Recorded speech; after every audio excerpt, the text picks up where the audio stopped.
오늘도 우리 수요예배에 오신 성도님들을 환영하고 축복합니다. 오늘도 주님을 찬양하며 나아가겠습니다. 우리 주는 위대하며 찬양드립니다.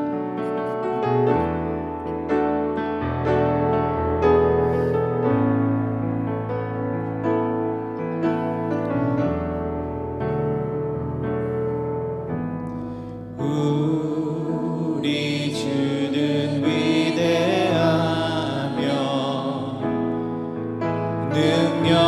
능력이 많으시도다. 그의 지혜 무궁하며 인자는 영원하도다. 상한 자들 고치시며 상처를 싸매시도다. 별들의 수를 세시며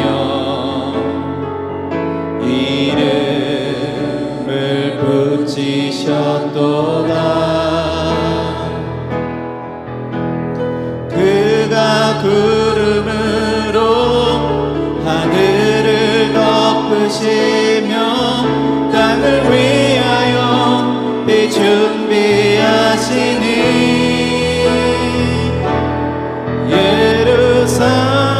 예루살렘아 여호와를 찬송할지어다. 내 하나님을 감사함으로 그 앞에 나가면 주님제 앞에 경배해. 우리 다시 한번 우리 주는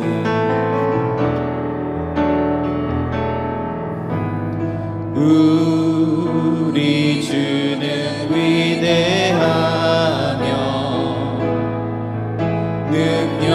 능력이 많으시도다. 그의 지혜 무궁하며 인자는 영원하도다. 상한 자들 고치시며 상처를 싸매시도다. 별들의 수를 세시며 이름을 붙이셨도다. 그가 구름으로 하늘을 덮으시며 땅을 위하여 비 준비하시니 그가 구름으로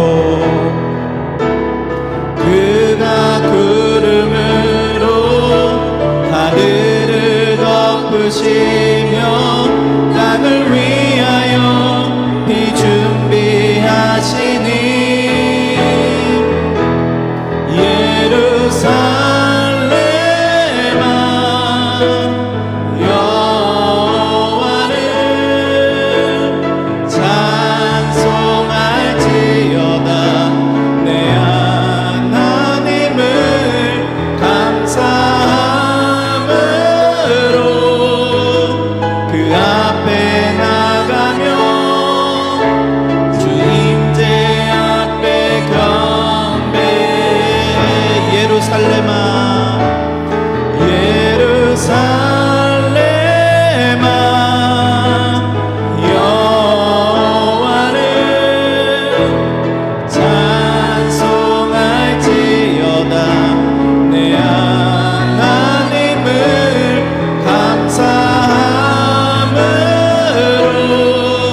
힘차게 박수치며 찬양드리겠습니다.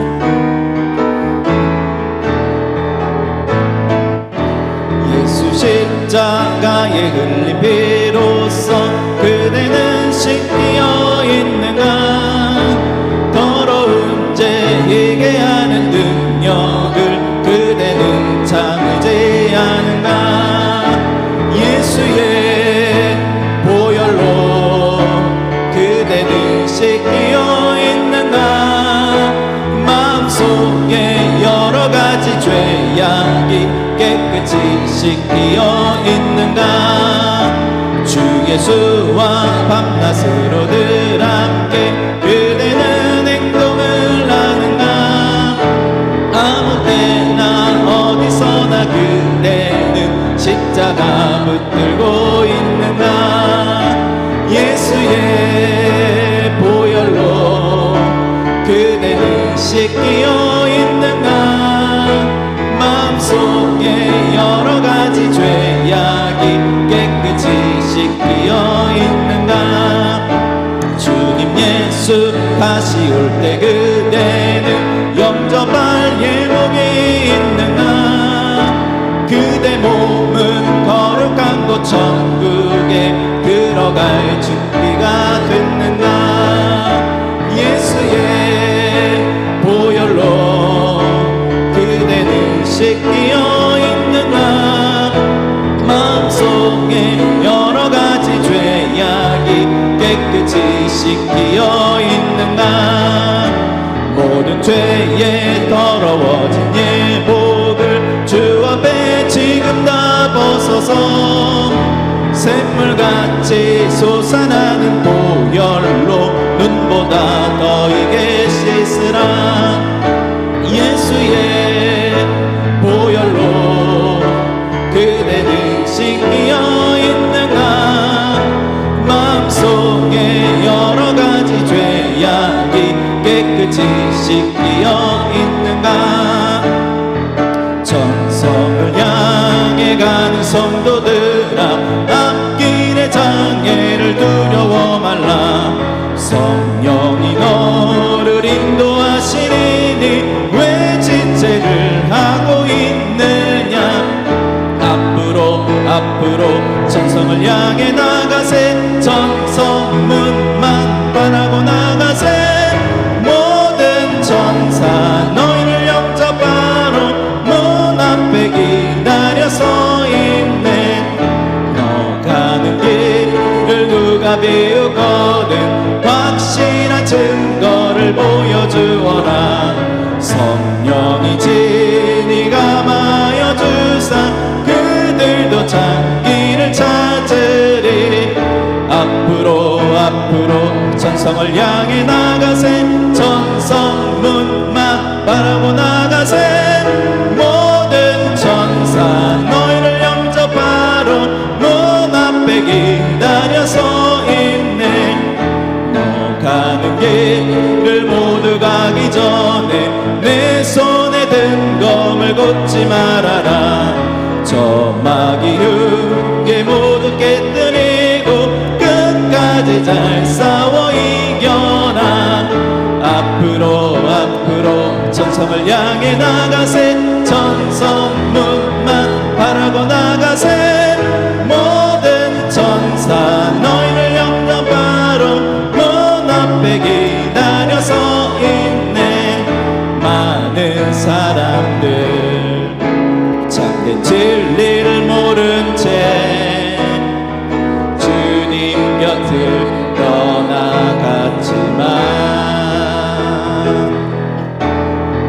내가 만난 주님은 참 사랑이었고 진리였고 소망이었어.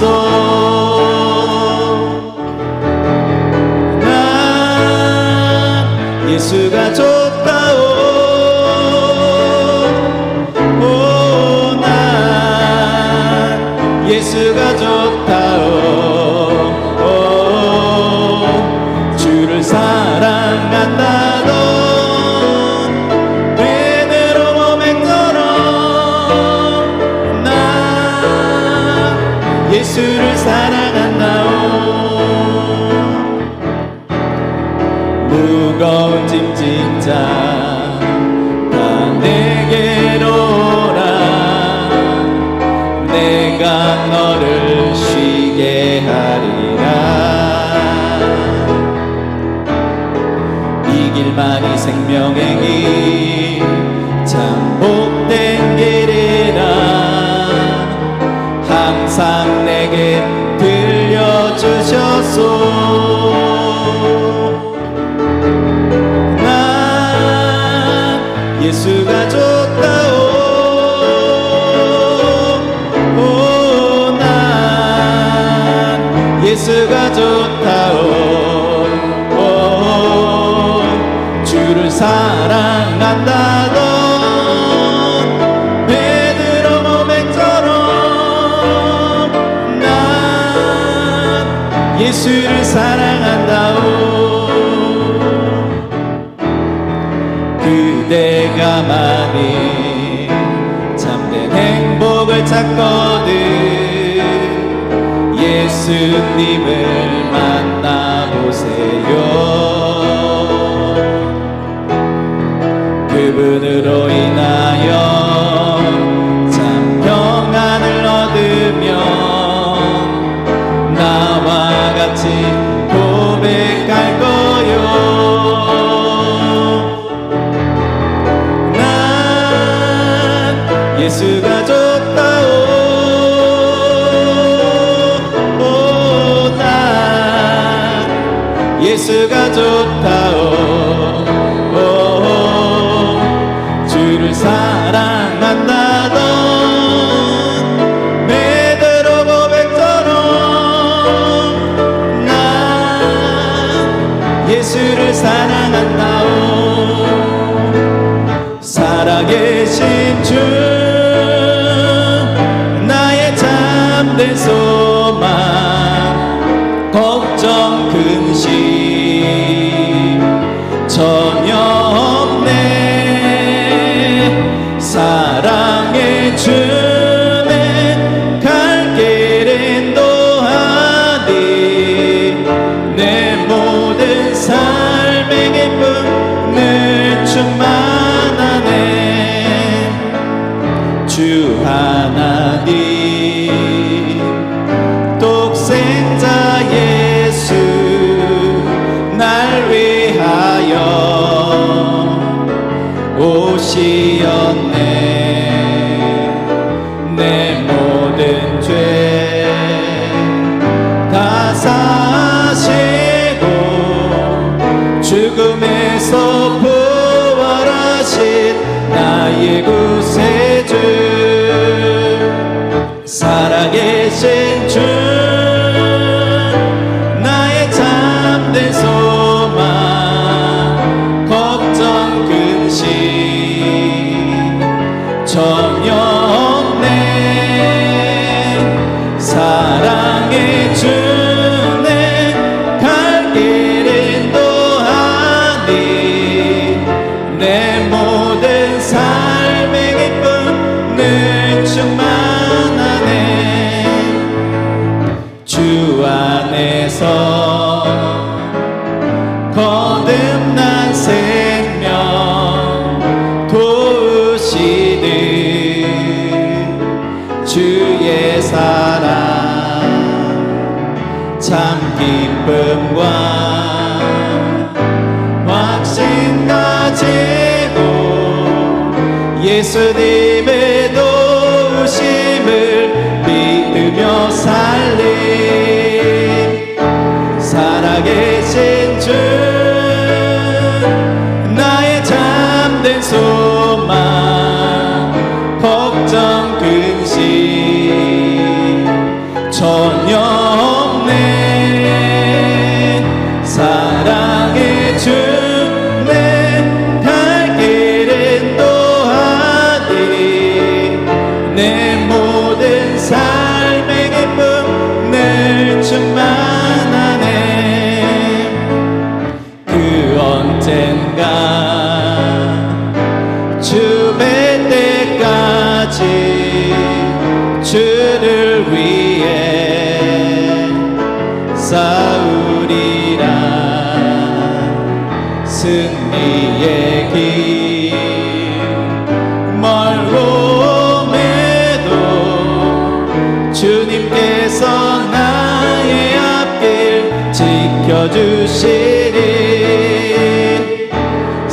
살아계신 주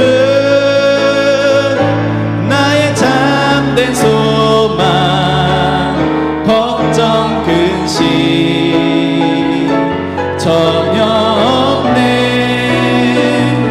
사랑의 주내 갈 길은 또하니 내 모든 삶의 기쁨 늘 충만하네.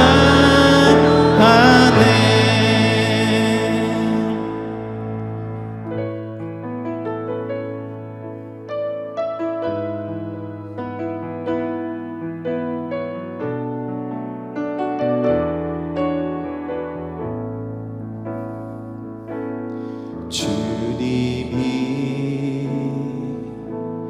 주신 땅으로 한 걸음씩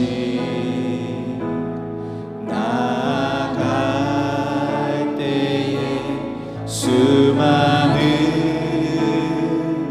적들과 견고한 성이 나를 두렵게 하지만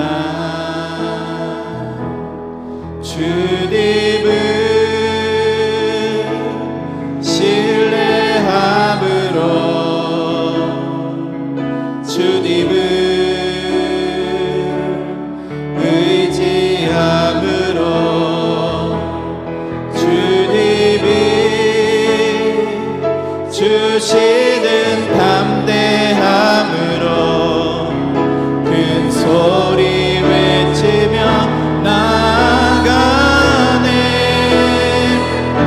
이 산지를 내게 주소서. 그날에 주께서 말씀하신 이제 내가 주님의 이름으로 그 땅을 취하리니 이 산지를 내게 주소서. 그날에 주께서 말씀하신 이제 내가 주님의 이름으로 그 땅을 취하리라. 이 산지를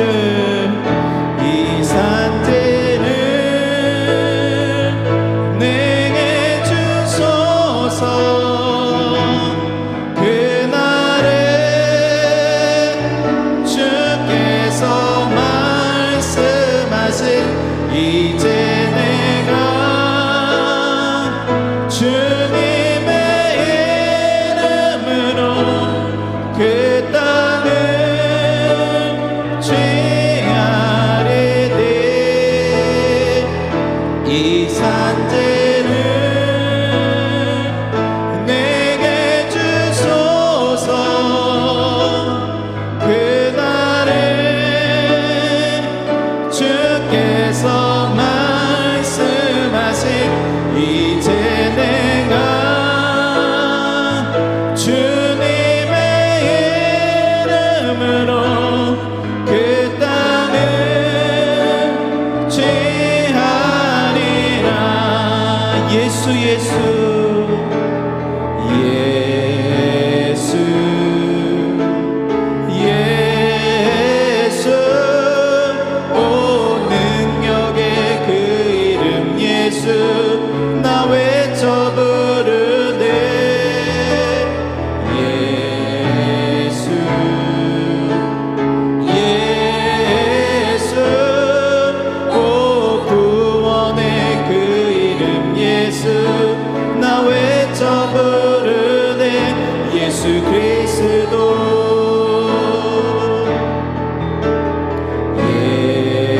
예수 예수 오 능력의 그 이름 예수 나 외쳐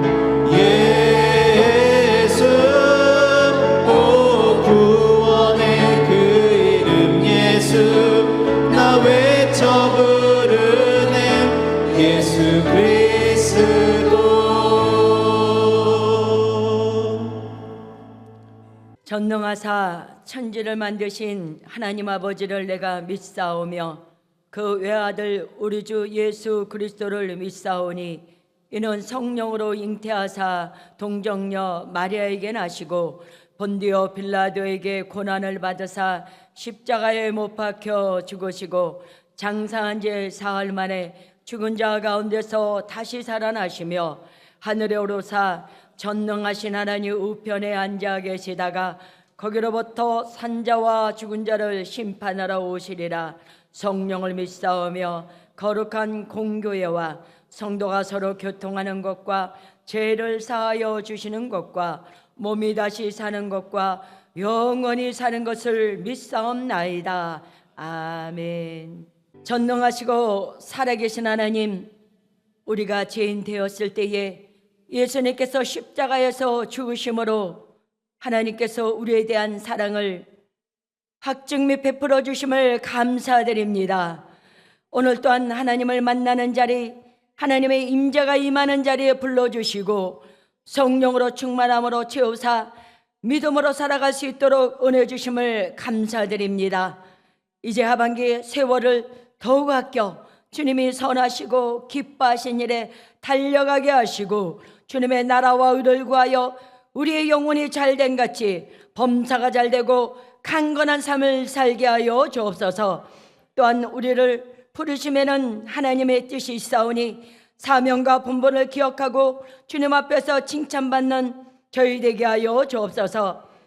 하나님 나라의 안정과 번영을 세계 열방에 하나님의 영광을 높여드리는 쓰임받는 대한민국 되게 하여 주시고 교회마다 일어나 십자가로 승리하며 땅끝까지 복음에 힘쓰며 나가게 하여 주옵소서. 우리 교회 부울경의 복음을 지경을 넓혀가게 하여 주시고 열방의 주님 나라 세워나가는데 부족함이 없게 하여 주옵소서. 이 모든 일에 앞장 세우신 목사님 모든 사역에 성령의 능력과 권능을 더하여 주옵소서. 우리 교회 여름 사역들이 준비되어 싸우니 성령님 우리 미래 세대에 다음 세대에 성령의 충만함을 더하여 주옵소서. 이번 준비된 여름 사역에 큰 성령의 임재가 임하기를 원하오니 역사하여 주옵소서. 하나님 이 시간에 말씀 전하시는 목사님 성령의 권능으로 붙잡아 주시고 아버지 선포되는 살아있는 말씀 우리 심령 골수를 찔러 쪼개매 우리가 더욱더 주님 앞에 겸손하며 믿음으로 나아가며 깨어있게 하여 주시고 기뻐하며 감사하며 승리하는 저희들 되게 하여 주시고 은혜 받고 돌아갈 때는 기쁨이 충만하게 하여 주옵소서.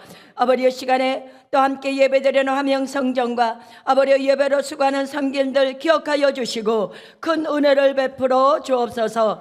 예수님의 이름으로 기도드렸사옵나이다. 아멘. 이 시간 은혜 받으실 하나님의 말씀은 누가복음 17장 1절에서 10절까지 되겠습니다. 함께 읽으시겠습니다. 예수께서 제자들에게 이르시되 실족하게 하는 것이 없을 수는 없으나 그렇게 하게 하는 자에게는 화로다. 그가 이 작은 자 중에 하나를 실족하게 할진대 차라리 연자 맷돌이 그 목에 매여 바다에 던져주는 것이 나으리라. 너희는 스스로 조심하라. 만일 내 형제가 죄를 범하거든 경고하고 회개하거든 용서하라. 만일 하루에 7번이라도 내게 죄를 짓고 7번 내게 돌아와 내게 회개하노라 하거든 너는 용서하라 하시더라. 사도들이 주께 여짜오되 우리에게 믿음을 더하소서 하니 주께서 이르시되 너희에게 겨자씨 하나일 만한 믿음이 있었더라면 이 뽕나무더러 뿌리가 뽑혀 바다에 심겨라 하였을 것이요 그것이 너희에게 순종하였으리라. 너희 중 누구에게 밭을 갈거나 양을 치거나 하는 종이 있어 밭에서 돌아오면 그더러 곧 와 앉아서 먹으라 말할 자가 있느냐. 도리어 그더러 내 먹을 것을 준비하고 띠를 띠고 내가 먹고 마시는 동안에 수종 들고 너는 그 후에 먹고 마시라 하지 않겠느냐. 명한 대로 하였다가 종에게 감사하겠느냐. 이와 같이 너희도 명령 받은 것을 다 행한 후에 이르기를 우리는 무익한 종이라 우리가 하여야 할 일을 한 것뿐이라 할지니라. 아멘. 할렐루야. 한 번 더 우리 옆에 분들을 축복하겠습니다. 당신에게 깜짝 놀란 좋은 일이 일어날 것입니다. 당신에게 깜짝 놀랄 좋은 일이 일어날 것입니다. 오늘 저는 누가복음 17장 말씀을 중심으로 하나님 나라의 역설이라는 제목으로 말씀 나누겠습니다. 같이 제목을 읽어보실까요? 시작. 하나님 나라의 역설. 하나님의 나라는 우리 일반적인 것하고 좀 많이 틀립니다. 늘 말씀을 드리지만 역설적이에요. 패러독스라는 단어를 쓰는데요. 누가 오른밤을 치면은 우리가 어떻게 되겠습니까? 세상 사람들은 왼밤을 돌려대는 것이 아니라 나를 때린 사람을 엎어치기, 뒤집어치기 해야 되는데 다 반대편의 뺨을 돌려대라고 얘기를 합니다. 도대체 하나님의 나라는 오리를 가자면 심리를 가지고 속옷을 달면 겉옷을 주고 겉옷을 달면 속옷을 주고 왜 이렇게 역설적인 것들이 많을까요? 오늘 그 하나님의 나라의 역설에 대해서 몇 가지를 좀 나누기를 원합니다. 우리 몸에는 우리가 싫든 좋든 뭐 의학자마다 견해가 틀리지만 수천 개, 수만 개, 5천 개에서 몇만 개의 암세포가 매일매일 생긴다고 합니다. 매일매일. 그런데 이 면역 체계가 정상적으로 작동할 때는요, 이 암세포들이 그냥 샥 사라져 버립니다. 근데 문제는 뭐냐면 면역이 무너지는 순간에 내 몸에 아주 작은 암세포들이 확 급삭스럽게 퍼져나가게 되는 것이죠. 생명의 위협까지도 끼칠 수 있는 것이 암세포입니다.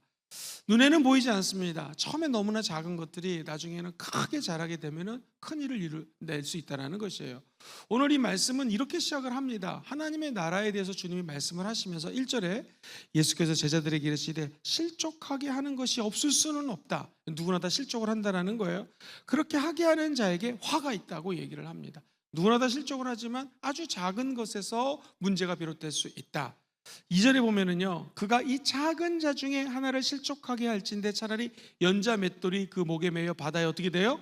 던지는 것이 낫다. 연자 맷돌은요, 당시 곡물을 만들 때 상상을 초월한 무게를 갖고 있는 맷돌이었습니다. 그리고 사용하는 방법 중에 하나가 연자 мет돌을 사람 목에 매달아 물에 빠뜨리면 그 사람이 나오지 못하게 죽게 된다는 것이죠. 이게 고대 근동의 실제로 역사 자료에 있습니다. 저기 보면은요, 작은 자, 작은 것, 내 마음속에 순전하게 우리 예수를 앙망하는 마음이 있습니다. 하나님을 사랑하는 마음이 누구나 있습니다.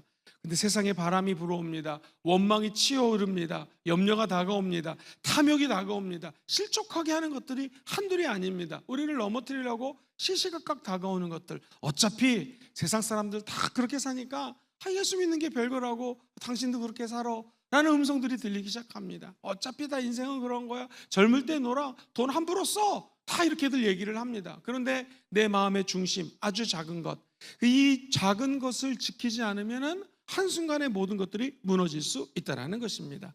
지독한 내 내면의 암세포, 이거를 제거할 때 영적인 생태계도 유지가 되고 우리 마음속에 건강한 삶을 살아갈 수 있는 길이 열린다는 것이죠. 세상 나라의 법칙과 하나님의 나라의 법칙은 틀립니다. 세상은 말합니다. 강한 사람이 사는 것입니다. 많이 가진 사람이 성공합니다. 부모를 잘 만나야죠. 높은 곳에 올라가야지 영향력이 있습니다. 그런데 오늘 본문은 다르게 얘기합니다. 하나님의 나라는 높이 올라가고 많이 가진 사람이 것이 아니라 용서하는 사람이다. 겸손한 사람이다. 아주 작은 믿음을 갖고 있는 사람이 하나님 나라의 일꾼이다. 고 이야기를 합니다. 이게 역설입니다. 사실 십자가를 바라보면 그 십자가는 역설 그 자체입니다. 말이 안 됩니다. 이거 완전히 패배입니다. 마귀에게 진 십자가. 우리 예수님이 그 많은 죄악을 짊어지고 힘든 길을 걸어 올라갈 때 세상 사람들이 저주합니다. 이제 예수님의 시대는 끝났다. 다른 리더를 기다려야 된다. 다른 메시아가 올 것이다. 이제 예수님이라고 하는 인물은 저렇게 사형의 형틀에서 그냥 사라져 버린다. 그러나 그 패배처럼 보였던 것이 결국 예수가 채찍에 맞음으로 저와 여러분들이 치료를 받습니다. 예수 죽음이 있어야지 예수 부활의 연결이 나타나게 되는 것이고요. 죽음에서 죽는 것 같이 보였지만 그 죽음 위에는 하나님의 생명력이 공급됐다는 것이죠. 우리 이 땅을 살아가고 있는 저 여러분들은 하나님 나라의 백성입니다. 우리는 대한민국 백성이기도 하지만 하늘나라의 백성입니다. 우리를 통치하시는 분은 하나님 아버지십니다. 하나님 나라의 백성들이여 이렇게 살아갈지어다 라고 우리 주님이 세 가지를 말씀하십니다. 하나님 나라의 역설, 첫 번째, 용서가 능력입니다. 시작. 용서가 능력입니다. 오늘 3절 4절 말씀 천천히 한번 읽어볼게요. 쉬운 말도 준비해 주세요. 시작. 너희는 스스로 조심하라. 만일 네 형제가 죄를 범하거든 경고하고 회개하거든 용서하라. 4절.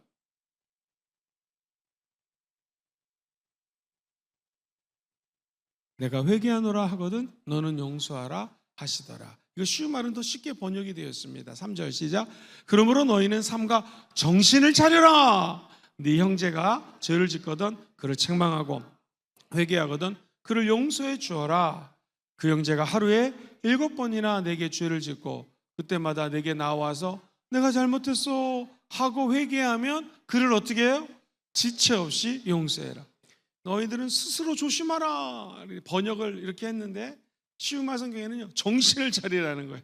내 안에 있는 이 작은 것이 나를 무너뜨릴 수도 있고 내 안에 있는 이 작은 것이 나를 은혜의 세계로 인도할 수도 있으니 너희들은 굉장히 조심해라. 정신을 차려라. 그 정신 차려야 될 것이 무엇인가? 첫 번째로 하루에 7번이라도 용서하라. 누가 나에게 와서 잘못했습니다 라고 사과를 하면 그를 책망하고 경고하고 용서해 주라는 것입니다. 여러분, 이 용서하라는 말 어떤 게 떠올라요? 앞에 있는 집사님이 나에게 잘못했습니다. 목사님 잘못했어요. 제가 용서하죠. 우리 다 이런 게 떠오르지 않습니까? 근데 용서하라는 말은요 아피에미라고 하는 헬라어를 쓰는데 이 말이 재밌습니다. 첫 번째, 놓아주는 거예요. 놓아주다. 그 사람이 자기의 길을 갈 수 있도록 놓아주는 것입니다. 어찌 나만 사명이 있겠습니까? 그 사람도 사명이 있겠죠. 그 사명을 감당할 수 있도록 갈 길을 갈 수 있도록 놓아주라는 거예요. 풀어주라는 것입니다. 감옥에 있으면 풀어주라는 거예요. 그 사람이 마음껏 다시 생활할 수 있도록 노예 해방제도 있었던 것처럼 풀어주는 거예요. 세 번째 시작, 빚을 완전히 탕감하여 소멸시키다. 이 용서하라고 하는 단어는요 그냥 내가 용서할게 이런 개념이 아니라 법적인 용어입니다. 세상적으로 얘기하면 완전히 영적 전쟁의 강력한 무기가 용서라는 사실을 알려주는 거예요. 강력한 법적인 선언, 영적인 선언이 이게 바로 용서하라는 것입니다. 성령의 권능으로 예수님이 우리의 죄를 용서해 주셨습니다. 풀어놓아 다니게 할지어다 하는 것처럼 우리는 자유롭게 하나님 나라를 위하여 하나님의 사역을 하며 다닐 수 있는 은혜를 입은 사람이 되었습니다. 뿐만 아니라 저와 여러분이 갖고 있는 빚이 있습니다. 그 빚을 우리 주님이 다 탕감해 주셨습니다. 그리고 빚만 탕감해 준 것이 아니라 이 땅을 살아나갈 수 있는 무기를 주셨습니다. 그 무기가 무엇인가? 구원이라고 하는 무기를 줬습니다. 우리가 죄를 짓지만 의롭게 되는 칭의라고 하는 하늘의 선물을 주셨습니다. 우리는 연약해서 세상의 것들을 따라가고자 하는 마음의 욕구가 있지만 우리 주님이 진리인 거 믿으시면 아멘 해볼까요? 십자가라고 하는 진리를 주셨습니다. 예수님이 진리십니다. 그리고 우리에게 전도할 수 있도록 풀어놓아 다닐 수 있는 은혜를 베풀어 주셔서 평안으로 예비된, 평안으로 준비된 신발을 신고 있습니다. 그리고 우리는 무엇보다도 믿음의 방패라고 하는 영적인 전신갑주가 있습니다. 제일 강력한 무기 같이 해볼까요? 성령의 검, 하나님의 말씀. 이 말씀을 들고 저와 여러분들은 결박을 끊어내면서 하나님이 원하는 하나님 나라의 길을 걸어갈 수 있다는 것입니다. 사탄은 원망으로 묶습니다. 이 쇠사슬이 얼마나 무서운지요. 원망하라는 거예요. 영혼을 묶어버립니다.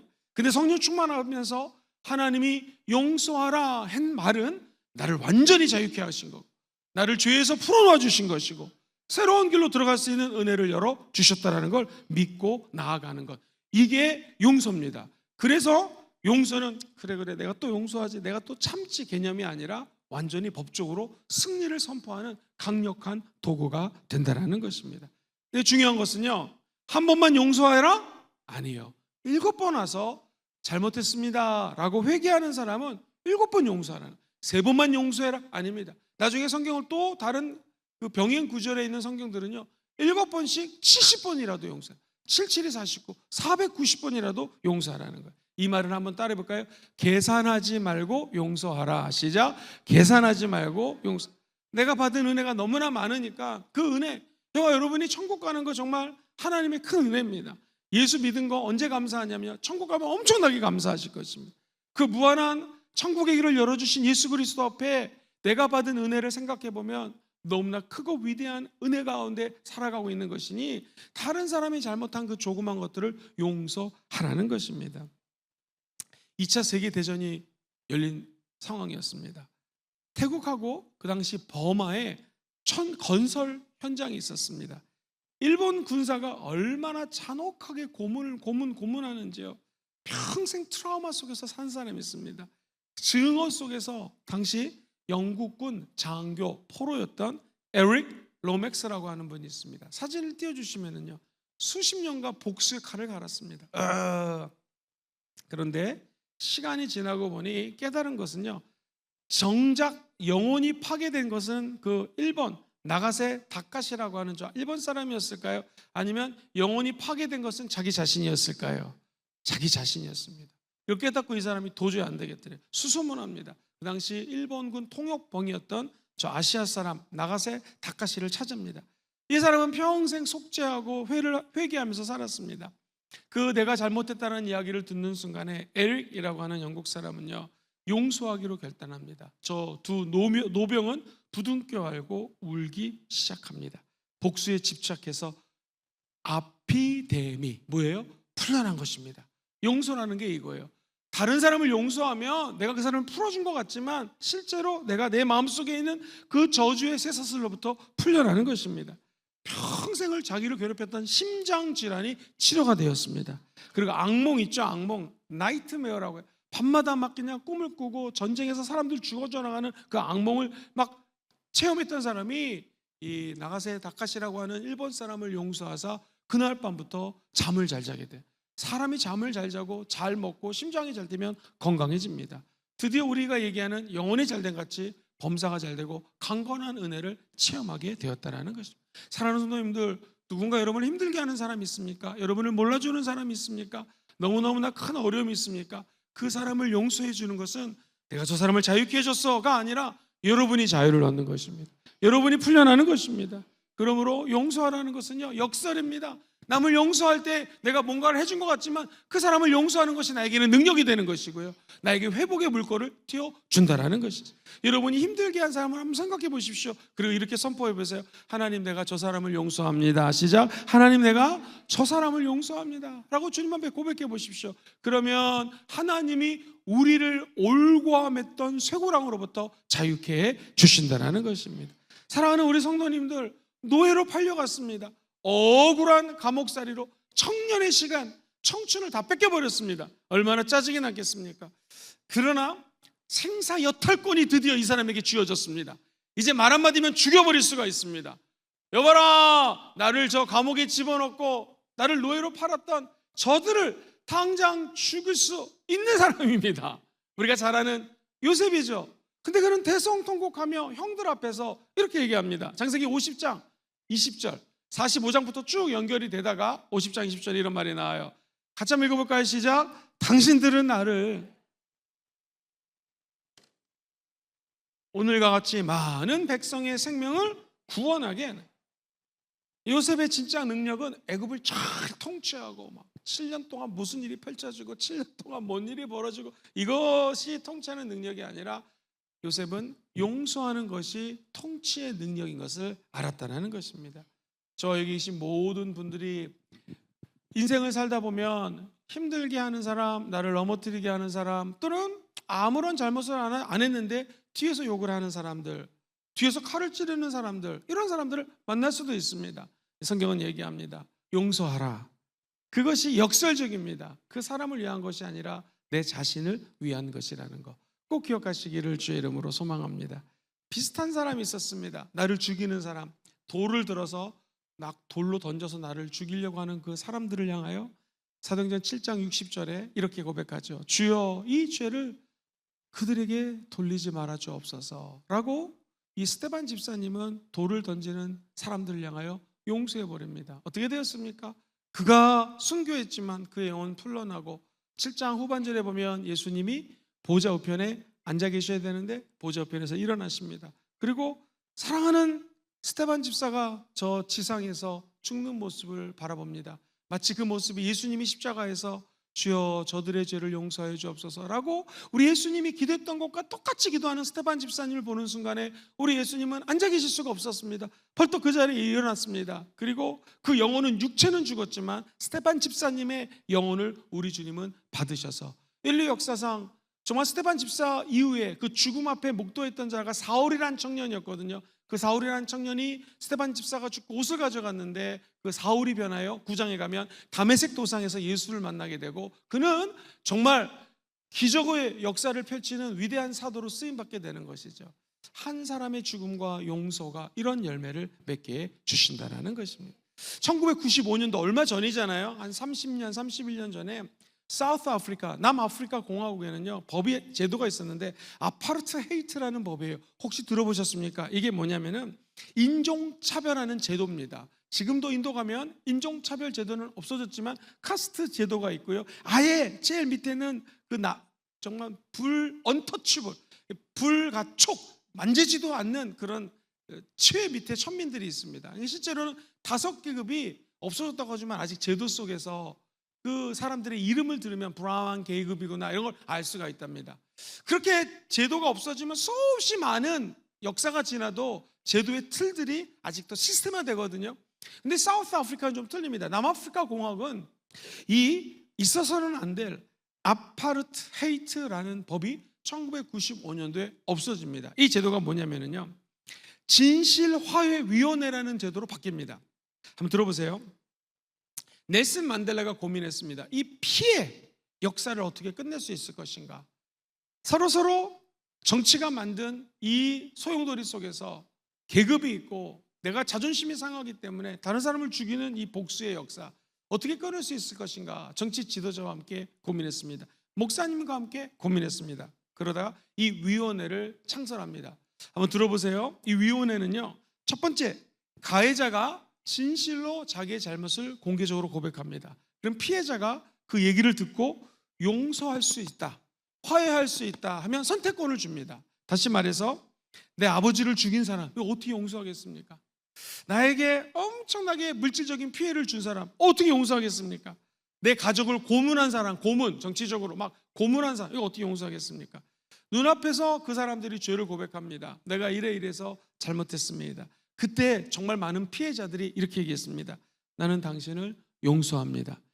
이게 바로 복음의 기적입니다. 여기서는 한 목사님의 기도 제목이 있었습니다.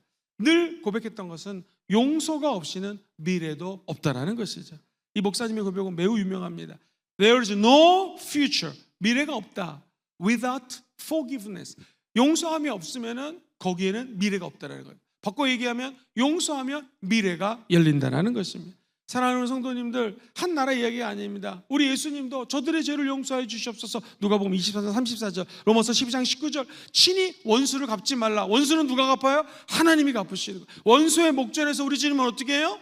진수성찬을 차려주시는 분이라는 것입니다. 그래서 갈라디아서 5장 22절에 성령의 열매는 무엇인가 한번 따라해볼까요? 사랑, 희락, 화평, 오래 참음, 자비, 양선, 충성, 온유, 절제, 이와 같은 법을 금지할 것이 없다라는 거예요.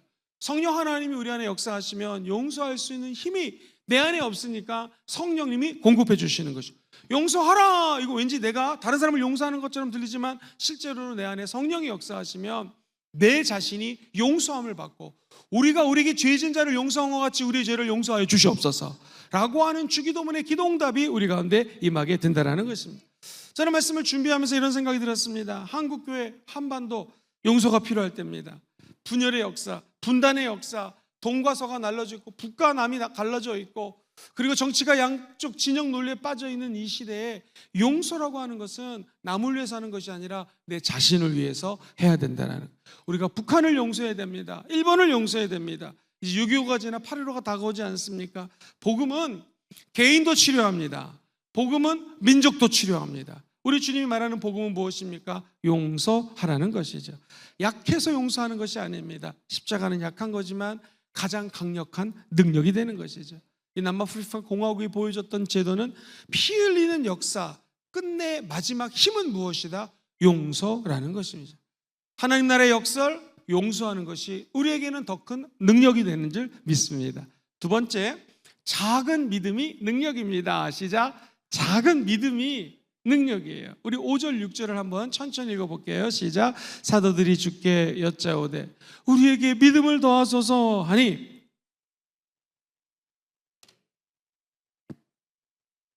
이 뽕나무더러 뿌리가 뽑혀 바다에 심겨라 하였을 것이요 그것이 너에게 어떻게 해요? 순종하였을 것이다. 네, 여기 보면 저희들에게 좀 믿음을 더해주세요 라고 했을 때 우리 주님이 겨자씨만한 믿음, 매우 작은 믿음이거든요. 겨자씨 이것도 여러 개가 아니라 하나만한 아주 작은 믿음만 있어도 기적이라는 거예요. 그 당시에 이스라엘 사람들이 제일 작게 여기는 것이 겨자씨입니다. 근데 주님께서 말하는 이 믿음은 뭐냐면요, 이따만하게 큰 믿음이 아니라, 한번 따라볼까요? 살아있는 믿음. 시작. 살아있는 믿음. 겨자씨는 요만하지만 이걸 심으면은요 뿌리가 내리지 않습니까? 줄기가 자라지 않습니까? 열매가 나타나지 않겠습니까? 수없이 많은 사람들이 그 안에서 밑에서 안식을 취할 수 있고 새라든가 동물의 먹이를 제공할 수 있는 거대한 나무가 되는 것처럼 저와 여러분들에게 주님이 요구하시는 것은 큰 믿음 아닙니다. 따라해 볼까요? 살아있는 믿음. 왜냐하면 하나님은 살아계시기 때문에 그래. 내 인생이 막대기 같아 할지라도 아론의 쌍난 지팡이처럼 하나님의 영이 터치를 하시면은 우리 인생도 죽었구나, 막대기 같구나, 이거 아무런 능력이 없구나 하지만 거기에 새싹이 돌아오게 된다라는 것이죠. 오늘 여기서 얘기하는 믿음이라는 것은 파스티스라고 하는 단어를 쓰는데 이 말이 한번 따라해 보세요. 전적인 신뢰, 완전한 결탁. 세 번째가 제일 중요해요. 생명력을 가진 뭐예요? 연합이에요. 사랑하는 성도님도 눈치채셨죠? 이 말씀의 뜻이 무엇인지. 믿음이라고 하는 것은 우리에게 큰 믿음이 없어도 된다는 거예요.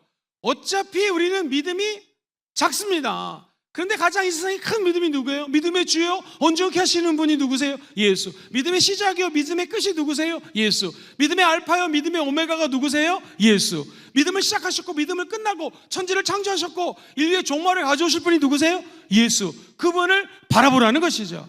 다시 말하면 믿음은 그 엄청난 능력, 예수 그리스도라고 하는 믿음의 주와 연결이 되는 거예요. 그러면 우리에게도 하늘의 믿음이 공급된다는 거예요.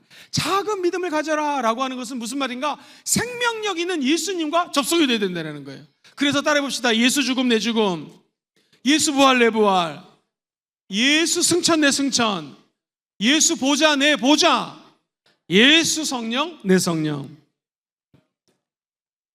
여러분 이 성경에 보면요, 한번 쉬운 말로 좀 올려주시겠어요? 5절 6절 제가 읽어드릴게요. 쉬운 말 5절 6절에 이렇게 번역이 됐어요.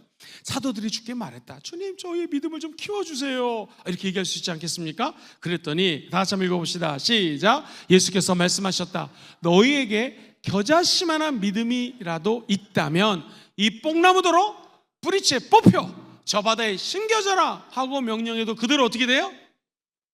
뽕나무입니다. 뽕나무. 이 뽕나무가 참 재밌는 게요, 이 고대 근동의 뽕나무는요 500년 600년짜리 뿌리가 내려져 있기 때문에 사람이 뽑아도 뽑히지가 않는 거예요. 불가능한 거예요. 연자 맷돌 목에 매달아 빠지면 그냥 죽을 수밖에 없는 그것처럼 뽕나무는 사실 뽑히지가 않습니다. 견고해요. 인간의 힘으로 이 뽕나무를 뽑는 게 어렵다라는 거예요. 그런데 하나님이 말씀하신 건 뭐냐면 작은 믿음. 다시 말하면 하나님이 생명력 있는 거 믿으시면 아멘 해볼까요? 우리의 작은 신음소리에도 응답하시는 거 믿으시면 아멘 해볼까요? 아멘. 한번 더 해봅시다. 우리 주님이 살아계시고 우리의 기도에 응답하시는 살아계신 하나님을 믿으시면 두 손을 높이 들고 아멘 해봅시다. 아멘. 요것만 있으면 하나님과 연결이 된다는 것이고요. 그 뽕나무를 뽑혀라, 저 바다로 빠져라 라고 명령하면 내가 하는 게 아니라 믿음의 주요 온전케 하시는 예수님이 이 일을 행해 주신다는 거예요.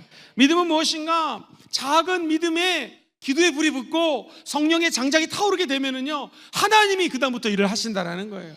내가 일하는 것이 아니라 하나님이 일하는 것이 믿음이라는 거예요. 그래서 믿음은 바라는 것들의 실상이고 보이지 못하는 것들의 증거라는 것이죠. 뽕나무를 뽑아서 저 바다로, 해운대 앞바다로 빠져라, 불가능한 일이죠. 볼 수가 없습니다. 그러나 우리 주님이 역사하시면 기적을 일궈 주신다라는 것이죠. 하이드지 선교사라고 하는 분이 계십니다. 이분이 인도의 선교사로 파송이 되었습니다. 존 하이드, 들어는 보셨을 것입니다. 인도라고 하는 나라는 3억 3천 개의 신을 섬깁니다. 일본이 80만 개, 이거는 비교도 안 되죠. 모든 게 다 신입니다. 길 가다 보면 원숭이도 신이고 나무 하나, 나무 잎사귀 하나도 다 신으로 만들어 놔가지고 힌두교가 그렇습니다. 그 거대한 우상 숭배 앞에 이 선교사님이 믿음을 잃어가기 시작합니다. 그가 맨날 하나님께 살아계심을 인정하면서 했던 것은 두 가지입니다. 첫 번째, 무릎을 꿇고 기도합니다. 하나님, 너무너무나 힘이 듭니다. 이 우상 숭배가 막 넘치는 곳에서 주님 증거하는 것이 어려우니 하루에 한 영혼이라도 좀 만나게 도와주시고 구원을 받게 도와주시옵소서. 매일매일 기도합니다. 그러다가 시간이 지났습니다. 하나님, 나에게 두 영혼을 만나게 도와주시옵소서. 아무 열매가 없는 것 같았습니다. 그런데 이 기도에 불이 붙기 시작합니다. 그러자 여러분, 혹시 들어봤습니까? 인도 부흥운동이라고 했습니다. 이게 시알콧이라고 하는 것인데요, 시알콧 리바이벌이라는 것이 인도에 임하기 시작. 그리고 몇천 명이 예수 믿고 구원받는 역사가 인도에서 일어난 적이 있습니다. 제가 피지라는 나라를 예전에 간 적이 있습니다. 거기서도 이 선교사들이 들어와서 복음이 불씨가 당겨졌을 때 성령의 불꽃이 타가지고 엄청나게 많은 사람들이 교회로 몰려들었던 기록이 있습니다. 시드니라고 하는 나라는요, 들어보셨죠? 원래 1700년도에 영국의 죄수들이 다 미국으로 갔는데 1700년대 중반에 미국이 독립선언을 해버리니까 갈 수 있는 죄인들을 보낼 수가 없어요. 그래서 선택한 곳이 호주입니다. 시드니는 흉악범들을 보냈고 뉴질랜드는 정치범이나 사회범을 보냈어요. 자, 그런데 영국에서 잘한 것이 죄수 40명당 한 명의 목사님을 같이 보냈습니다. 그러니까 한 명의 목사님이 죄수 40명을 돌본 거예요. 우리로 치면 교구같이 열심히 교구장이 돌본 거예요. 그때 시드니 어떤 일이 벌어졌냐면요, 시내에 내려서 복음의 불이, 이 죄수들이 예수 믿고 시간이 지나면 형기가 끝나지 않습니까? 교회를 세웁니다. 그리고 막 불이 붙으니까요, 그 앞쪽에 교회를 세우고, 지금도 시드니 시내를 다니다 보면 수없이 많은 교회들이 세워져 있습니다. 통가라는 나라가 있거든요. 그 나라에 한번 가봤더니 저에게 목사님 지금으로부터 75년 전에 이곳에서 부흥이 났습니다. 어떤 부흥입니까? 우리나라 지금 조선시대처럼 담벼락이 있거든요. 돌을 하나 이렇게 올라가서 보면은 공간이 꽤 큰 마당 같은 게 있어요. 여기서 목사님이 설교를 하는데 세상에 구름대처럼 동서사방에서 사람들이 몰려들고, 그것도 모자라서 지금 목사님이 서 계신 이 자리에 수많은 사람들이 돌을 놓고 그 담 넘어 구경한다고 했던 자리가 바로 이 자리입니다. 목사님 지금 거기에 서 있는 것입니다. 제가 깨달은 게 있어요. 지금 얘기했던 유명하지 않은 부흥들 공통점이 있습니다. 그게 뭐냐면 한 사람의 기도를 통하여 하나님이 역사하신다라는, 하나님은 한 사람의 용서를 통하여 스테반 집사님이 사도 바울, 예수님의 죽음 가운데서 용서를 통하여 수많은 영혼들이 구원받은 것처럼 한 사람입니다. 한 사람이 기도하고 한 사람의 작은 믿음을 가지면 수많은 영혼들이 주께 돌아오게 될 줄 믿습니다. 여러분, 성경에 보면은요, 요나단이라는 인물이 나와요. 지난 주일날 혹시 다윗이라고 하는 영화를 우리 교회에서 함께 시청했는데 많이들 보셨죠? 한번 보신 분들 한번 손 들어보시겠습니까? 어유, 엄청 많이 보셨네요. 안 보신 분들 한번 손 들어보시겠습니까? 많은 분들이 가셔서 영화를 보고 은혜를 받으셨는데요, 그때 요나단을 굉장히 잘 묘사를 했다라는 생각이 들었습니다. 그런데 설교를 준비하는데 요나단에 관한 한 일화가 떠올랐습니다. 거기 보면 되게 믿음이 있지 않습니까? 나는 당신과 싸우겠습니다. 싸워서 지더랄지라도, 내가 죽다 할지라도 하나님은 다윗을 통하여 이 나라를 존속시킬 것입니다 라고 자기 아버지의 왕조가 무너지는 상황 속에서도 믿음의 고백을 했던 요나단. 이 보통 사람은 사실 아니었습니다. 사무엘상 14장을 쭉 읽어 나아가다 보면 재밌는 일이 나와요. 이스라엘이 블레셋의 거대한 군사들 앞에 벌벌벌 떱니다. 그 만화 영화에 나오는 것처럼 그쪽은 키도 크고 웅대하고 수없이 많은 군사가 있습니다. 블레셋 사람들, 팔레스타인 지역이에요. 상대적으로 이 이스라엘 사람들은 힘이 없습니다. 약소합니다. 무기도 진짜 차이가 납니다. 더군다나 요나단은 정규 군대도 아니었고 당시 소년이었습니다. 그냥 자기 자신만의 병기를 갖고 있는 작은 소년. 그런데 단 한 사람만 데리고 이 블레셋 대군이 진치고 있는 험한 바위 고개로 발걸음을 옮깁니다. 병력도 없습니다. 무기도 없습니다. 말이 안 되는 상황이에요. 그런데 그 마음속에 살아있는 믿음이 있었어요. 그 믿음이 사무엘상 14장 6절 말씀이에요. 천천히 한번 같이 읽어봐요. 시작. 야훼의 구원은 사람이 많고 적음에 달리지 아니하였느니라. 할렐루야. 그리고 이 무모하게 적진을 향해 돌진합니다. 근데 성령님이 땅을 진동시켜요. 자증진이라는 말 있지 않습니까? 자기들끼리 싸워가지고 이 이스라엘 백성이 대승을 하게 됩니다. 사랑하는 우리 성도님들, 그렇습니다. 블레셋과의 전투, 소년과 또 다른 하나, 이 두 사람 어찌 이길 수 있겠습니까? 이거 말이 안 됩니다. 그러나 하나님이 함께 하시면 기적이 일어나게 된다는 거죠. 초자연적인 승리, 그리고 인간의 힘으로 계산할 수 없는 능력이 작은 믿음 안에 있다는 거예요. 이 작은 믿음은 다시 해석하면은 하나님의 생명력과 연결되는 믿음입니다. 십자가와 연결되는 믿음이시죠. 그래서 기독교의 역설이라고 하는 것은 나는 작지만 하나님은 위대한 것을 입술로 고백하는 살아있는 믿음인 줄 믿습니다. 세 번째, 겸손이 능력입니다. 시작. 겸손이 능력입니다. 이 자기 PR 시대를 살고 있잖아요. 자기 거 알려야죠. 우리 회사는 이런 회사입니다. 우리 교회는 이런 교회입니다.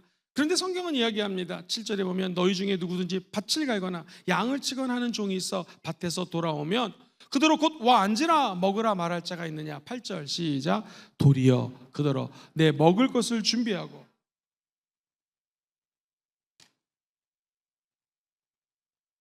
하지 않겠느냐. 9절 명한 대로 하였다고 종에게 감사하겠느냐. 10절 중요합니다.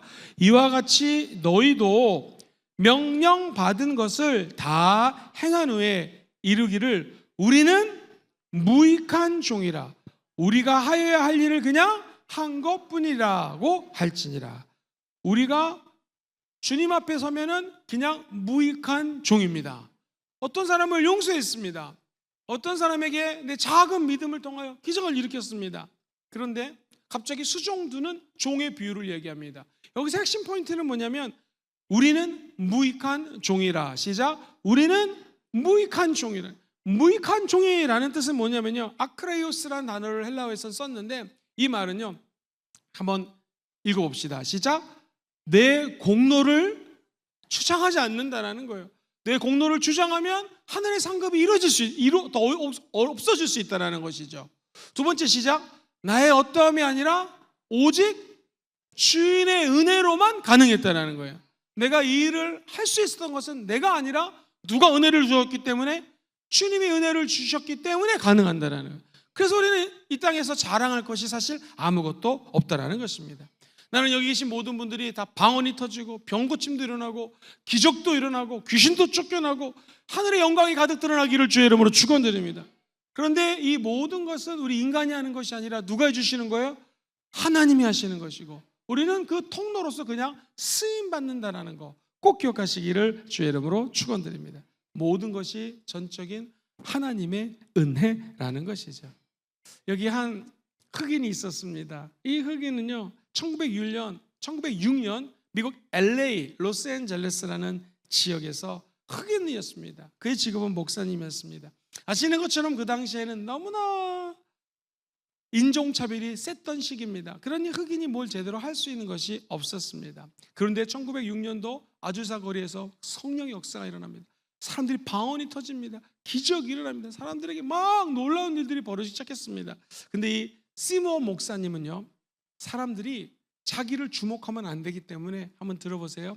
예배 시간 내내 강단 구석에 있는 나무 상자에 있어요. 나무 상자. 거기다 머리를 집어넣습니다. 그리고 방언 기도합니다. 오직 성령님만이 드러나도록 눈물을 흘리면서 기도합니다. 그때 아주사 거리에 성령의 역사가 강력히 일어났던 것입니다. 우리나라에서도 빌리그램 목사님이 오셔서 한번 큰 집회에 설교를 하셨지 않습니까? 그때 통역하던 목사님이 너무 통역을 잘했어요. 제가 유튜브로 봤는데 와, 통역 정말 잘하신다. 빌리그램 목사님의 설교가요, 톤이 높은 데다가 말씀이 지속적으로 굉장히 높은 톤으로 빠릅니다. 그걸 알아듣고 통역해내는 것이 쉽지가 않아요. 그런데 정말 통역을 잘했습니다. 끝나고 나서 도대체 저 젊은 종이 누구냐, 사람들이 막 난리가 났습니다. 통역한 목사님을 찾았습니다. 그때 이 목사님이 숨었습니다. 자기가 드러나면 안 되기 때문에 도망가 버렸습니다. 나중에 그 목사님은 한국교회와 세계교회를 위해서 크게 쓰임받는 종이 될 수가 있었던 것이죠. 그렇습니다. 우리에게 왜 고난이 다가오는가? 고난을 당한 사람들은요, 하나님의 놀라운 은혜를 체험해도 겸손해질 수가 있습니다. 고난이 없이 큰 은혜를 받으면 내가 잘해서 내가 뛰어나서 라고 자기 자신을 자기도 모르게 드러낼 수 있다는 거예요. 성경에서 얘기하는 건 뭐냐면요, 나는 무익한 종입니다. 시작. 나는 무익한 종입니다 라고 역설적으로 자기를 낮추는 자에게는요, 하나님이 네 공로를 주장하지 않았기 때문에 내 공로로 너에게 상급을 준다는 것이고, 믿음은 바라는 것들의 실상이고 보이지 않는 것들의 증거잖아요. 믿음이 없이는 하나님을 기쁘시게 할 수가 없지 않습니까? 믿음은 살아계신 하나님이 계신다는 것을 믿는 것이고 자기를 찾는 자에게 상 주시는 것을 믿어야 되는 것이에요. 그런데 내가 무익한 종이라고 고백하는 자들에게는 하늘의 더 큰 은혜와 은총이 임하게 된다는 것이죠. 오직 주님의 은혜로만 가능했습니다 라고 고백하는 저와 여러분 되기를 주의 이름으로 축원드립니다. 비슷한 사람이 있었을까 한번 찾아봤더니 그나마 이 겸손과 비슷한 사람은 모세인 것 같아요. 성경에 보면은요, 뭐 아시겠지만 기도하면은 10가지 재앙이 내리고 홍해를 갖다가 가르고 반석에서 막 물이 쏟아져 나오고 엄청난 사람 아닙니까? 그런데 성경에 보면은요, 그의 그 엄청난 기적보다도 민수기 12장 3절에 이렇게 기록이 되어 있어요. 시작. 이 사람 모세는 온유함이 지면의 모든 사람보다 어떻게 해요? 더하다라는 거예요. 온유함은 하나님 앞에 철저히 길들여진 겸손이거든요. 야생마가 엄청 힘이 있지만 주인께 길들여지면 정말 순종장하라는 말이 되는 것처럼 이 온유함이 그겁니다. 모세가 힘이 없는 것이 아닙니다. 근데 그는 하나님의 뜻에 순종하게 됐다는 거죠. 누나 미리암과 형 아론이 자기를 비방합니다. 영적인 권위에 도전할 때도 그는 스스로 피 흘려 싸우지 않고 하나님께 무릎을 꿇고 기도합니다. 그랬더니 하나님이 해결해 주시는 것이죠. 사랑하는 성도님들, 힘든 일이 있으시죠? 어려운 일이 있을 수 있죠? 이때 기억하십시오. 우리가 할 수 있는 것은 주님 앞에 겸손히 낮아지는 것이죠. 그러면 바라크의 축복, 낮아져서 예배드리는 자가 하나님께로 받는 축복과 연결되게 될 것입니다. 와, 나에게 이런 일이 일어났습니다. 와, 막 사람들을 광야에 서가지고 부르짖어 기도하며 막 선포했던 선지자가 있었습니다. 그 얘기를 들어보십시오. 요한복음 3장 30절에 이런 말씀이 있어요. 그는 어떻게 해요? 예수님은 흥하여야겠고 나는 어떻게 돼요? 서야겠다고 고백합니다. 자기의 길을 예비하는, 주의 길을 예비하는 종이라는 자기 자신을 알았습니다. 내가 어떤 위치인지를 알았다라는, 내가 해야 될 것이 무엇인지를 알았다라는 거예요. 그러자 성경에는 이렇게 표현합니다. 예수님이 여자가 낳은 자 중에 가장 큰 자가 있는데 그게 침례 요한이라고 이야기를 합니다. 여기 계신 모든 분들이 인생을 살다 보면 이런 일 저런 일 다 만납니다. 그때 내가 마땅히 해야 될 일이 무엇이고 나의 위치는 무엇이고 내가 모든 것들을 감당할 수 있는 능력이 나에게 없지만, 한번 따라해볼까요? 주의 은혜로 나는 무익한 사람입니다. 이 고백이 사실은 역설적으로 그 사람을 인생의 전성기로 휘몰아치는 은혜의 파도를 타게 해주신다는 것이죠. 이런 예를 들면서 말씀을 마칠게요. 이 사도 바울의 위대함은 뭐 제가 늘 강조했기 때문에 풀어서 설명할 필요는 없을 것 같아요. 근데 사도 바울도 이게 레벨이 있거든요. 시간이 지나가면서 내 몸이 전제와 같이 들여질 때가 다가오고, 그리고 이제 내가 달려갈 길을 다 마쳤고 내가 믿음을 지켰으니 이제 하나님이 나에게 의의 면류관을 예배해놨다라고 바울이 고백을 해요. 자기 죽기 전에 천국 갈 것을 미리 예감한 것이죠. 근데 그 바울이 성숙한 레벨업 되기 전까지, 올라가기 전까지 고백한 1년의 여정을 보면 3단계로 나눠져요. 첫 번째가요, 고린도전서 15장 9절에 보면 사역 초기입니다. 나는 사도 중에 어떻다고요? 가장 작은 자입니다. 고 이렇게 시작을 해요. 크게 쓰인 인물들은 무엇인가? 내가 작은 자인 걸 알아요. 그리고 두 번째, 시간이 좀 흘러갑니다. 거기 보면 에베소 3장 8절 시작. 이 모든 성도 중에 지극히 작은 자보다 더 작은 나에게. 아까는 사도 중에서 가장 작은 자, 근데 이번에는 이 많은 성도님들 중에서 작은 자 중에서 지극히 작은 자가 자기라는 거예요. 이야, 이게 참 신기하다. 근데 이제 사역의 말년이 됐습니다. 이제 고참이 된 거고, 우리로 치면 이제 천국 가기 얼마 안 남은 거예요. 그때 디모데전서 1장 15절 시작. 내가 죄인 중에 내가 괴수라고 얘기를 합니다. 야, 성령 충만할수록 자기가 높아지는 것이 아니라 자기는 낮아집니다. 근데 하나님이 그 사람을 높여주십니다. 그래서 기독교의 역설은 겸손인 것이죠. 세상은 늘 힘이 답이라고 얘기합니다. 힘이 있어야 된다고, 이게 능력이라고. 근데 우리 기독교는 역설적으로 얘기를 합니다. 용서하는 것이 능력이다. 왜요? 용서하면 내가 자유함을 얻기 때문에. 그 사람을 용서해 준 것이 아니라 실제로 그 용서는 나에게 힘을 가져오기 때문입니다. 두 번째, 작은 믿음이 능력입니다. 왜 그럴까요? 작은 믿음은 하나님의 아들 예수 그리스도와 연결이기 때문에 생명력 있는 믿음으로 변화된다는 것이죠. 살아있는 믿음으로 승리하시기를 주의 이름으로 축원드립니다. 마지막 세 번째, 겸손이 능력입니다. 시작. 겸손이 능력입니다. 나는 무익한 종입니다 라고 고백했던 하나님의 사람들처럼 저와 여러분들도 그 길을 걷게 되시기를 주의 이름으로 축원드립니다. 그러면 하나님의 때에 하나님이 높여주실 것입니다. 우리 주 3창 기도할 때 주여 용서가 능력입니다. 주여 겸손이 능력입니다. 오늘 나에게 생명력과 연결되는 믿음을 주시옵소서.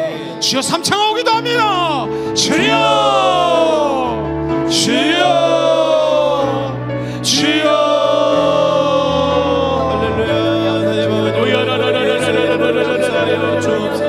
하나님 오늘도 주님 앞에 나아가게 하여 주시옵소서. 아버지 오늘도 예수의 이름으로 충만케 하여 주시옵소서.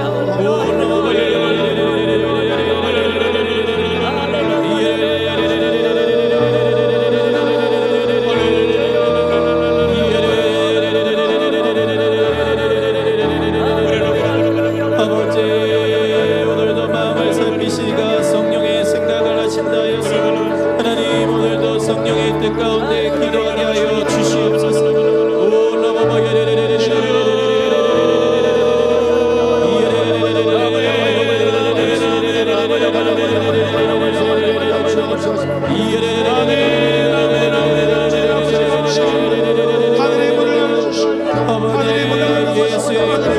예수의 보혈로 예수의 보혈로 살아계신 하나님, 살아계신 하나님, 살아계신 하나님.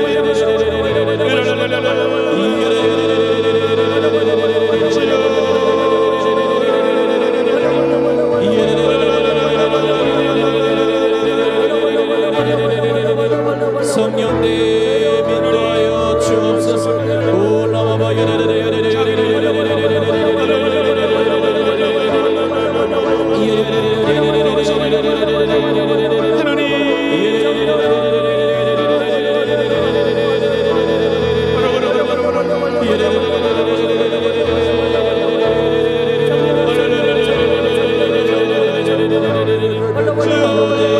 말씀과 성령으로 말씀과 성령으로 말씀과 성령으로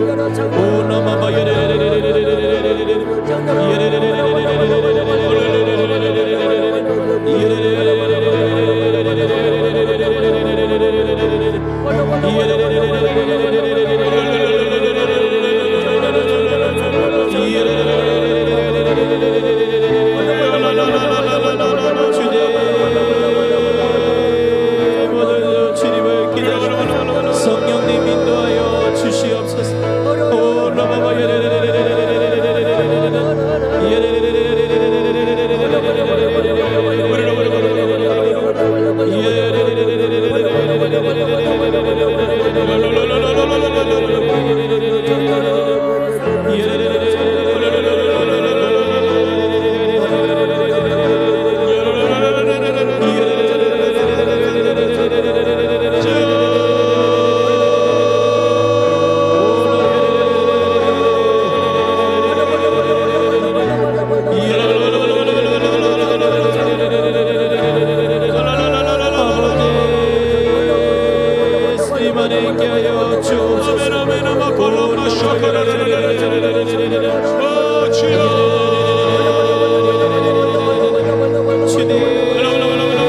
용서하고 사랑하게 하여 주옵소서. 용서하고 사랑하게 하여 주옵소서.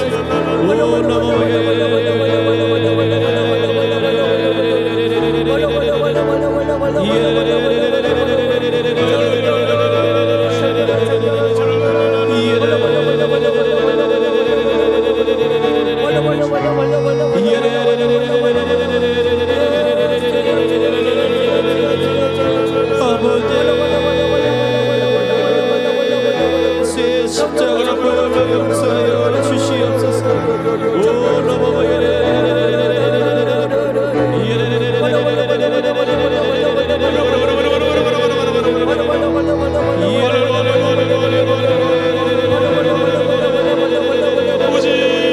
예수만 높이게 하소서. 예수의 이름만을 높이게 하소서. 십자가만 높이게 하소서. 오직 성령님만 높이 하시옵소서. 오직 주님만 홀로 영광 받아주시옵소서. 오직 주님만 홀로 영광 받아주시옵소서. 하나님 홀로 영광 받아주시옵소서. Paradox of the Kingdom of God. 하나님의 나라의 역사를 하나님의 영광.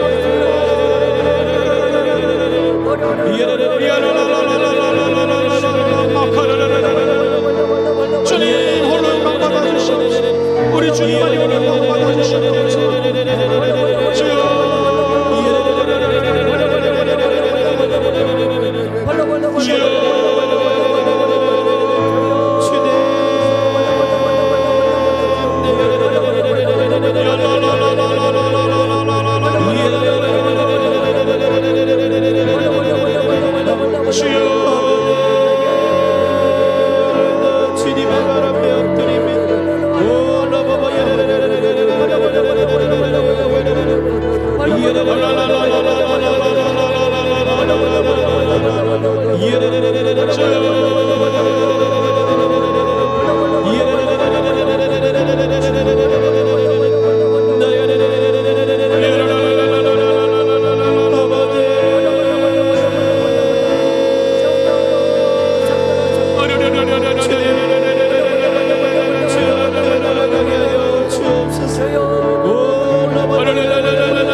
살아계신 하나님의 이름을 송축하고 살아계신 하나님 우리를 만져주시고 나도 사도 바울처럼 나도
성령님 임재하여 주시옵소서.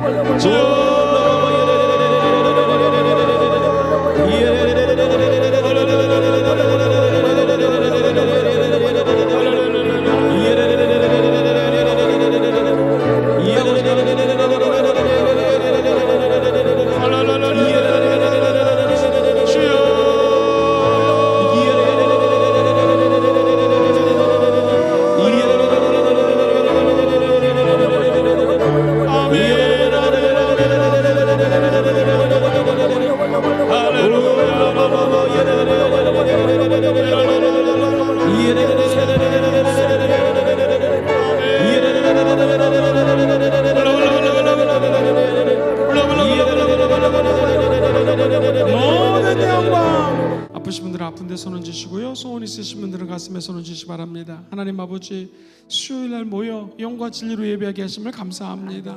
오늘 믿음으로 아픈 곳에 손을 줬사오니 새 생명과 접촉되게 도와 주옵시고 믿음의 주이신 예수님과 생명력으로 연결되게 도와 주셔서 새 생명의 힘이 공급될 지어다.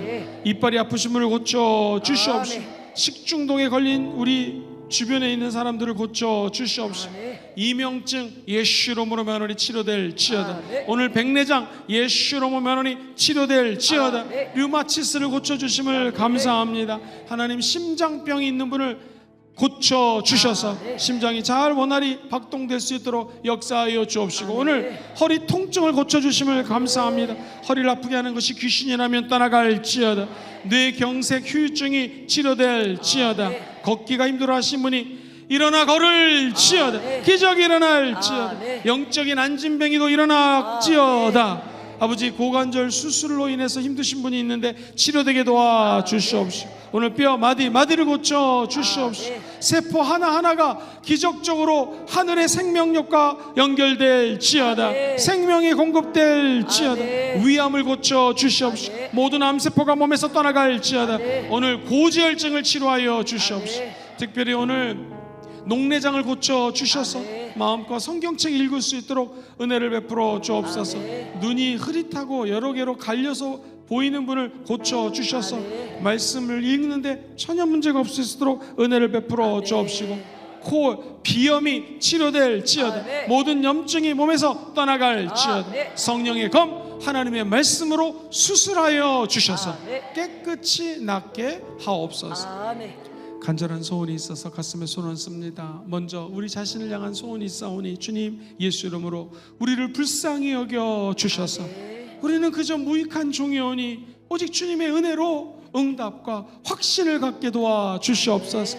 사랑하는 자녀들을 위해서 가슴에 손 얹어 싸우니 주의 뜻대로 인도하여 주옵시고 우리 자녀들에게 만남의 복을 부어 주셔서 어디에 있든지 무엇을 하든지 좋은 만남 있게 도와주시고 아직 결혼하지 않은 형제자매들 좋은 배우자 만나게 도와주셔서 가정교회 세워 하나님께 영광 올려드리는 아름다운 가정 공동체가 세워지게 도와주옵시고 특별히 자녀들의 진로의 문을 열어주옵시고 학업의 문도 열어주셔서 마음껏 공부할 수 있도록 지혜도 주시고 지식도 주시고 좋은 교수님도 만나게 도와주시고 장학금도 받을 수 있도록 은혜를 부어주옵소서. 부모님을 위해서 기도합니다. 연로하신 부모님들 건강에 이상이 있으면 치료하여 주시옵시고 아무 문제 없이 회복되게 도와주시옵시고 오늘 말씀처럼 생명의 하나님이 말씀으로 믿음으로 고쳐 주시옵시고 우리는 그저 하나님의 은혜로 주님만 경배하고 찬양케 하옵소서.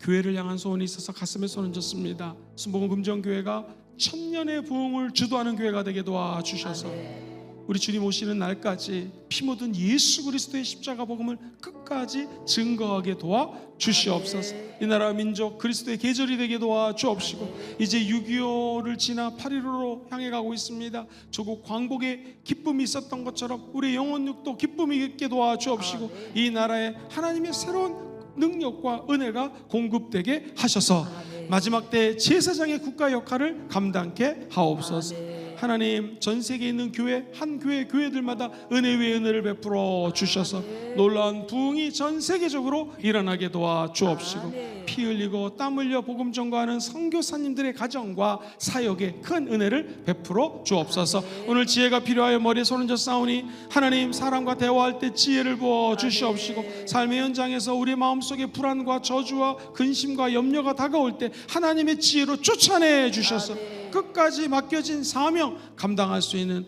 은혜의 사람들, 지혜의 사람들 되게 하옵소서.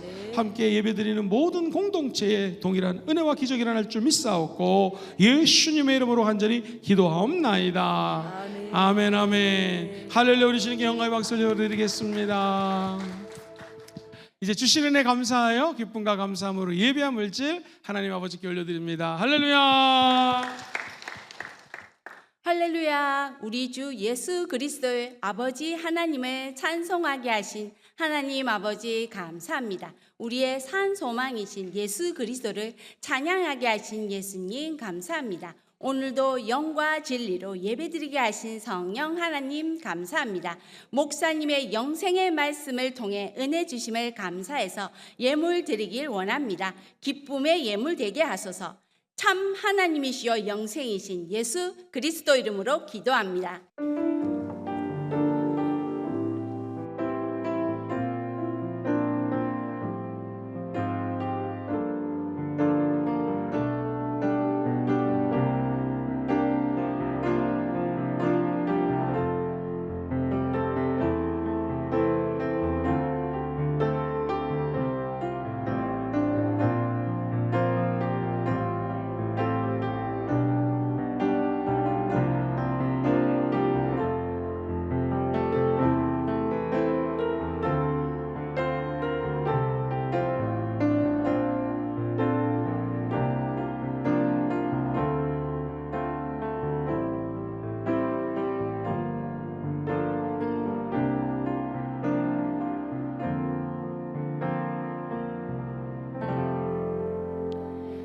할렐루야! 오늘이 7월 1일입니다. 새 달이 시작되었고 2026년 하반기에는 더 좋은 일이 일어나게 될 줄 믿습니다. 이번 주 주일은 성찬도 드리고 우리 기독교에서는 맥주 감사 주일이라고요. 미처 주보에는 실지 못했지만 한 반년 동안 하나님께서 부어주신 축복에 감사드리는 또 시즌이 이번 주 주일입니다. 우리 주님께 감사한 마음으로 미리 주일 예배 준비하시고 나오셔서 큰 은혜 받기를 주의 이름으로 축복합니다.